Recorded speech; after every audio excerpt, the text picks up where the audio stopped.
इसके साथ ही बता दें आपको कि यूनेस्को ने दीपावली को अमूर्त धरोहर के रूप में मान्यता दी है, जिससे अयोध्या को वैश्विक पहचान मिली। दीपावली की परंपरा भगवान श्री राम के लंका विजय के बाद अयोध्या आगमन से जुड़ी हुई है। अयोध्या में दीपोत्सव आयोजन से दीपावली को विश्व पटल पर स्थान मिला है और इसके परिणाम स्वरूप इसे यूनेस्को की सूची में शामिल किया गया। दीपावली को यूनेस्को की वैश्विक जीवंत परंपराओं की सूची में स्थान मिलने पर अयोध्या के संत, महंत और आमजन अपने आप को गौरवान्वित महसूस कर रहे हैं। भारत की दीपावली को यूनेस्को की सूची में शामिल होने का श्रेय अयोध्या में दीपोत्सव आयोजन को भी जाता है। इससे दीपावली विश्व पटल पर स्थापित हुई और यूनेस्को में सूचीबद्ध हो सकी। निश्चित रूप से यह अवसर पूरे देश को और उसके साथ अयोध्या को विशेष रूप से गौरवान्वित करने वाला है और उसका कारण ये है कि जो दीपावली विश्व धरोहर की सूची में शामिल हुई है, जिसके चलते पूरा देश गौरवान्वित हुआ है, वह दीपावली वस्तुतः अयोध्या से ही अनुप्राणित है। जो हमारा सनातन संस्कृति का जो भव्यतम दिव्यतम जो त्यौहार के रूप में हम लोग मनाते हैं। भगवान श्री राघवेंद्र सरकार ने रावण पर विजय प्राप्त करके जब आने लगे तो अयोध्या के नर नारियों ने जिस तरह से अयोध्या में भगवान का स्वागत किया, अभिनंदन किया, अपनी खुशी को व्यक्त करके अयोध्या को सजाया, संवारा, दीपोत्सव मना करके खुशियां मनाने का काम किया। ये आज से नहीं है, ये त्रेताकालीन जो है यह महान पावन पर्व है। इस पर्व को यूनेस्को ने जो है सहमति दी है और शामिल किया। मैं उसको बहुत बहुत जो है साधुवाद कहता हूँ। पहले तो मैं देश के यशस्वी प्रधानमंत्री जी को कोट कोट साधुवाद व्यक्त करता हूँ।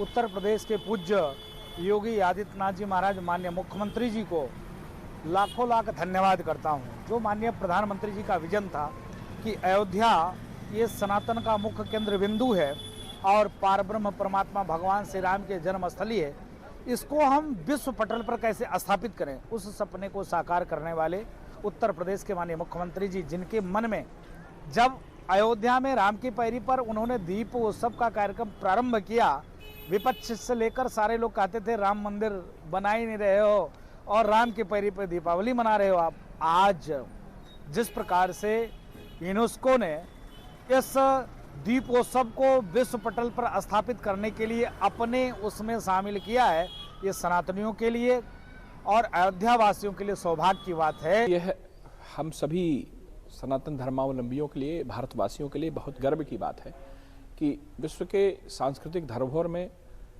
आज दीपावली को यूनेस्को ने स्थान दिया है। और कहीं न कहीं वह जो हमारी संस्कृति है, जो हमारी परंपरा है, जो तमसो मां ज्योतिर्गमय की परंपरा है, जो तम से ज्योति की ओर आगे बढ़ने की, अंधकार से प्रकाश की ओर आगे बढ़ने की जो हमारी मान्यताएं और परंपराएं हैं, वह आज यूनेस्को के माध्यम से पूरी दुनिया में उसको मान्यता प्राप्त हो रही है। दीपावली हमारी अयोध्या का एक अद्भुत पर्व है, जिसमें पूरी दुनिया को यह संदेश जाता है कि अंधेरा चाहे जितना घना हो, अंततो गत्वा जीत प्रकाश की होगी। अन्याय चाहे जितना सघन हो, लेकिन जीत अंततो गत्या न्याय की होगी। असत्य चाहे जितना प्रभावी हो, लेकिन सत्य की सत्ता ही प्रभावी अंततो गत्वा होगी। और भगवान राम ने रावण के वध के उपरांत जब अयोध्या पधारे तो इसी सत्य को स्वीकार करते हुए, इसी संस्कृति को स्वीकार करते हुए, इन्हीं मान्यताओं को स्वीकार करते हुए और प्रकाश की सत्ता पूरी दुनिया में अस्थायी रहे, इस कामना के साथ अयोध्या में दीपोत्सव मनाया गया। मैं अयोध्यावासी होने के नाते भी, क्योंकि अयोध्या तो दीपावली तो अयोध्या का ही त्यौहार है, और एक भारतवासी होने के नाते भी और एक सनातन धर्मावलंबी होने के नाते हर दृष्टिकोण से कहीं न कहीं हम लोगों के लिए बहुत गर्व की बात है।